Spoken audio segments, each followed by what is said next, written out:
আসসালামু আলাইকুম বন্ধুরা, সবাই কেমন আছেন? আশা করি সবাই ভালো আছেন। আমিও আলহামদুলিল্লাহ ভালো আছি। তো আজকে আমি কথা বলব গড়াই এবং রূপসা নিয়ে। কি ভাবছেন? নদী? উহু, গড়াই এবং রূপসা পরিবহন নিয়ে। তো আমরা যারা কুষ্টিয়া, ঝিনাইদহ, যশোর, খুলনা এই অঞ্চলে চলাচল করি সাধারণত, আমরা মোটামুটি গড়াই এবং রূপসার সাথে খুবই ভালোভাবে পরিচিত। দ্রুতগামী যান হিসেবে। এতই দ্রুতগামী যান যে তারা মাঝে, মাঝে দ্রুত পৌঁছানোর সাথে, সাথে আমাদের অনেক দ্রুত উপরেও নিয়ে চলে যায়। সো চলুন আমরা এই রিলেটেড কিছু ভিডিও দেখে আসি। তারপরে আবার কথা বলছি। ডাইন পাশের তে মারি বাম পাশে এই লাশগুলো ফেলেছে। ডাইন পাশে রং সাইডে যায়, বাম পাশে ওই দেখেন আম গাছের ডাল ভাঙা। আপনারা ফুটেজ নিয়ে যান, আম গাছের ডাল ভাঙা। গড়াই গাড়ি এই রোডে যদি চলতে হয় স্পিরিট কমা চলতে হবে, এবং এই লাশ আমরা দেব না। এই লাশ এখন ওই মহাজন আসবে, ড্রাইভাররা আসবে, তেবেগে গেন কিমি মাংস হবে, তেবেগা নিয়ে যাবে। পুলিশ প্রশাসন থানায় নিয়ে গেলে এরা ওদের পক্ষ হয়ে টাকার বিনিময়ে ছাড়ি দেয়। এই লাশ এখান থেকে যাবে না, একদম ফাইনাল ডিসিশন। গড়ার উপরে স্পিডে এই রোডে কোনো গাড়ি চলে না, আর গড়ায় সবচেয়ে খারাপ ভাবে গাড়ি চলে এই রোডে। সবচেয়ে গড়ার উপরে কোনো খারাপ গাড়ি নাই। এর কারণে গড়ার আপনার কাছ থেকে প্রতিনিয়তই দুর্ঘটনা ঘটাচ্ছে প্রতিনিয়ত। প্রতিনিয়তই এই জন্য এদের গাড়ি তুললেই 100 গাড়ি তুললেই 100 স্পিড। হ্যাঁ, আমরা গড়াই গাড়িকে এই রোডে হাত থেকে টোটাল বন্ধ করে দিতে চাই। গড়াই গাড়ি খুব স্পিডে চলে, আর গড়াই গাড়ি কারো সাইড দেয় না।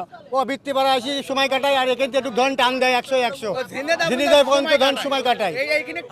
গড়াই গাড়ি বহুত অ্যাক্সিডেন্ট করেছে এই রোডে, কোনো উন্নয়ন হয়নি, মানে কাউকে ছাড় দেয়নি। এবার আর ছাড় আমরা দেবো না। এবার যাই হোক এখানে ফল ফেসার ভেঙে সমাধান করতে হবে। প্রথমে আমি দেখলাম যে একটা শব্দ হলো, আমি গেটের ভিতরে ছিলাম। শব্দ হওয়ার সাথে সাথে আমি দৌড় দিয়ে রাস্তায় চলে আসছি। আমার অফিস থেকে দৌড় দিয়ে, রিফাত রোড থেকে দৌড় দিয়ে রাস্তায় চলে আসছি। আসার পরে দেখি দুটো লাশ পাশে পড়ে আছে, গাড়ি টাইম দিয়ে চলে গেছে।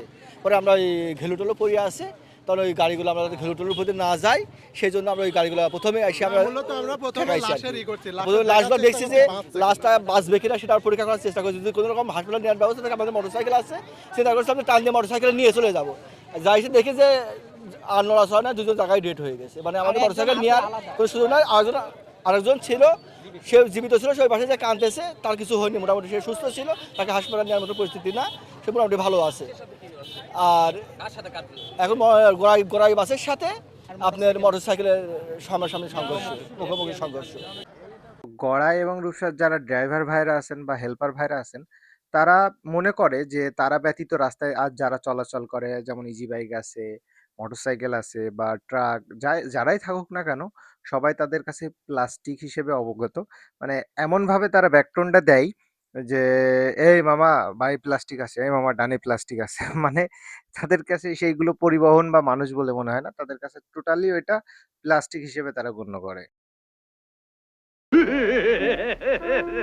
আমি নিজেও যশোর পলিটেকনিকে পড়ার সুবাদে ঝিনাইদহ থেকে নিয়মিত যশোর পলিটেকনিকে আমার গড়াই এবং রূপসা বাসে যাতায়াত করা লাগতো। তো সেই সুবাদে আমিও নিজে এটার অনেক ভুক্তভোগী। তো ওখানে মানে মেক্সিমাম টাইম আমি ভাবতাম যে বাসে যেয়ে একটা রিল্যাক্সে ঘুম দিব। কিন্তু আসলে ঘুম তো দূরের কথা, আমার রীতিমতো হার্ডে জ্বালা যন্ত্রণা শুরু হয়ে যেত। মানে আমি অনেক ভয়ে থাকতাম যে কখন না জানি মেরে-টেরে দেয়। তো এই নিউজ এত পরিমাণে দেখছি, গড়াই রূপসার অ্যাক্সিডেন্টের নিউজ আমি ছোটবেলা থেকে এত পরিমাণে দেখছি, আসলে এদের প্রতি আমার ট্রাস্ট ইস্যুটা উঠে গেছে। তারপরেও আমি আসলে বলতে চাই যে গড়াই রূপসা ড্রাইভার ভাইদের উদ্দেশ্য করে বলতে চাই যে, "ভাইয়া, জীবনের মূল্য অবশ্যই বেশি।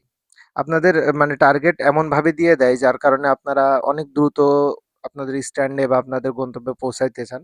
তো মালিক ভাই বা আমার গড়াই রূপসা যারা ভাইরা আছে তাদের আইডিতে যদি কেউ দেখে থাকেন, তাদের উদ্দেশ্যে বলতে চাই যে, ভাই, জীবনের দাম কিন্তু অনেক বেশি। সময়ের থেকে জীবনের দাম অনেক বেশি। অবশ্যই আপনাদের দ্রুত পৌঁছে দেওয়া এটা আপনাদের দায়িত্বের ভিতরে পড়ে।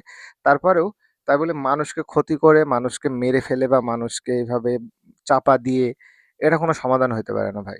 রোড সবার জন্য, রোডে সবারই এখতিয়ার আছে। তাই না?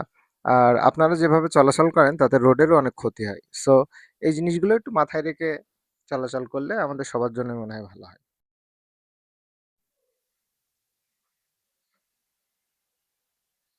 আমি জানি আমার এই ভিডিওতে কোনো লাভ হবে না।